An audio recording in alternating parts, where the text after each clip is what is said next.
start there. This is the third game he's been ejected in.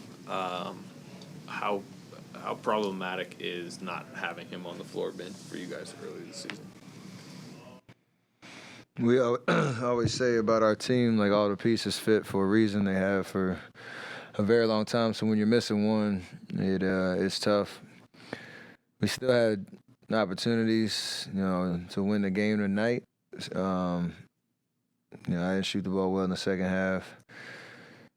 We obviously mixed up lineups, and we're trying to find some chemistry. Our bench played amazing again. So, you want to be able to overcome the incident and his ejection, but we just weren't able to get it done. But we need everybody available. That's how we're built. It's no secret to our success. You said that tonight and other times that the bench had to come in and rescue you guys. At this point in the season, do you feel like there's a silver lining to that, or is that of concern? Both. We want to play better, and they've done a great job of coming in with energy and impacting the game, changing momentum. They've done it twice in this building, so, same conversations that we've had before. We got to make the necessary adjustments if,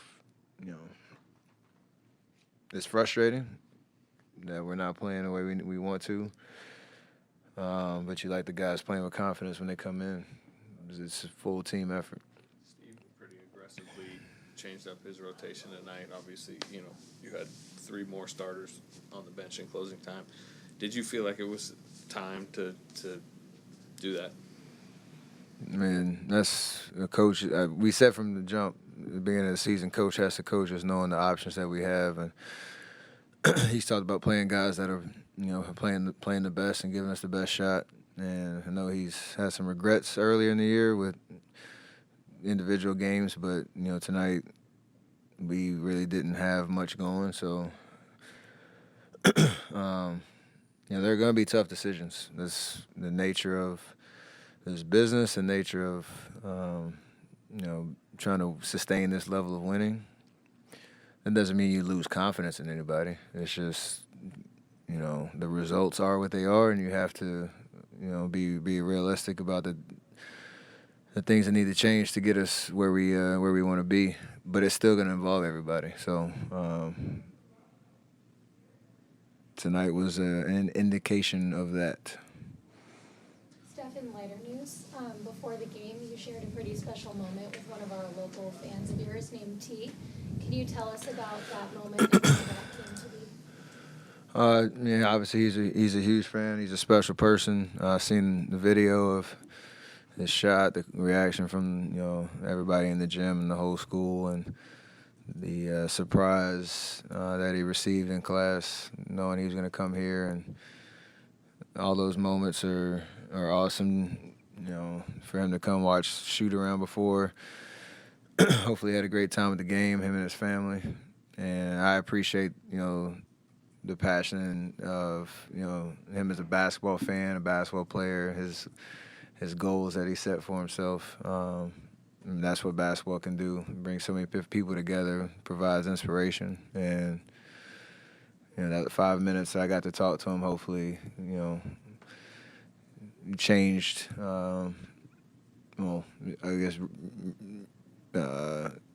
cemented that impact that you can have through the game of basketball. So it's pretty dope. Steph, you said the other day about you guys can't talk about it anymore. You've just got to be about these changes. Does the same apply to Draymond, even though he said it wasn't an intentional act, to not put himself in those positions anymore where the margin is that he gets ejected?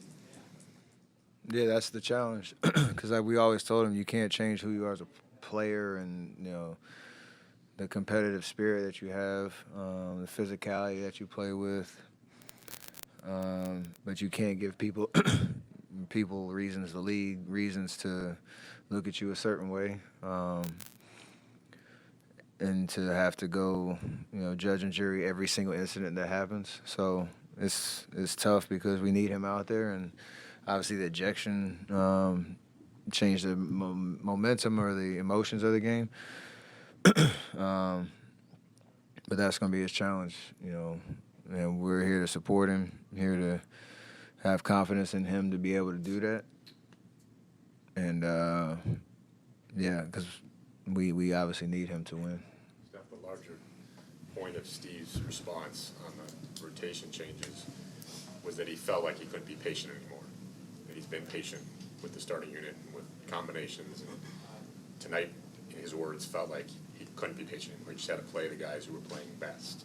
Does this feel different than the last couple of weeks as this grows and now you're 10 and 13? Does it feel like it's getting more urgent? And that was sort of the tone of his response, I guess. Well, you can single out that decision, but the urgency around our team we feel it for sure. The games that we've lost big leads, those are frustrating for obvious reasons. The inability to build any momentum after our 6-2 start, like that's frustrating. So you can single out the decisions of tonight as an indicator again of that urgency. But again, like the numbers don't lie, and we have to be able to have those conversations internally as a team where whatever adjustments are made, like we still have confidence in each other to go win games. Because you don't want it to be a situation where you make adjustments or changes or rotation changes and then everybody kind of, splinters and goes their separate ways emotionally. So that's what we have to maintain. It's not the end of the world, to shake up a lineup. Can we use that as a turning point in a season and everybody still being involved in that. So whatever that means, we have to be able to have those conversations. As much as you need Draymond and going with everyone needs to be involved and stuff, just how much do you need Clay and Andrew? We need everybody. Everybody to play at the level that we expect, and when it doesn't happen, we lose. It's pretty simple. So that's the predicament we're in. We all have to play better together. Individually, we have to play better. And whatever you're asked to do, whatever minutes, whatever rotation you're in, be prepared to adapt, and that's going to be our challenge as a team. How's this different from last year? You guys opened the season, and for a while you couldn't buy a win on the road.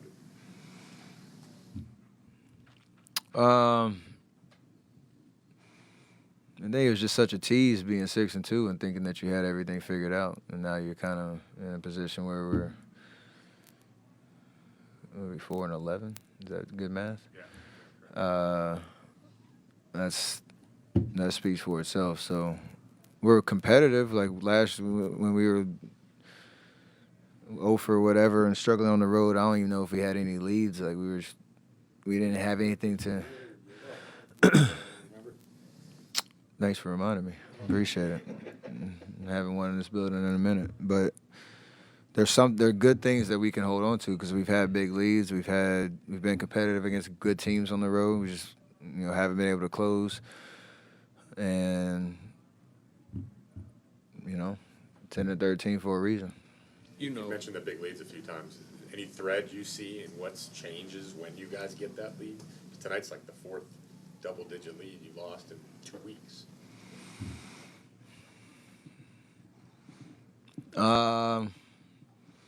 We can go get a coffee and talk about each game individually and look at where the game changed. Some games is poor defense, some games it's poor offensive rebounding, some games it's an egregious amount of turnovers, some games it's our starting unit not playing well collectively, like tonight. Like there are a lot of issues, and you got to be real about it. But I think our intentions, our practice of the last 2 days, we were really trying to have a focus of how to win games. And you could see some bright spots. That's why we had a lead, and defensively we were flying around and everybody was engaged. But I have nothing to show for it, so we got to keep chiseling away. Clay, this is, I think, the first time he's been on the bench in crunch time. How do you see him handle it, and how do you kind of expect him to handle it going forward? I expect him to be pissed off for sure. That's as a competitor. We all want to be out there. He deserves to be out there based on, obviously his resume, who he is, what he's done in this league. But I expect him to bring positive energies, remain confident in himself, understand that we are all confident in him. Same with Wiggs. And when they're out there on Thursday, come with the right, aggressive mentality to assert yourself as a two-way player. And that's all you can control. Towards the end of the game, you guys are down 116 to 113, and ran a play for you to get a 3. Was there any thought about trying to extend the game there and maybe driving to the rim and fouling and playing the foul game, or was that the only option that you guys went over for that play? That wasn't even the option for the play. I was a pressure relief trying to create some misdirection. But once I got it, I thought that they might foul because I was kind of facing the other way, and I rushed it thinking that a foul was coming. Still had a decent look. We didn't have any timeouts, so that was in the back of my head. Under 10 seconds.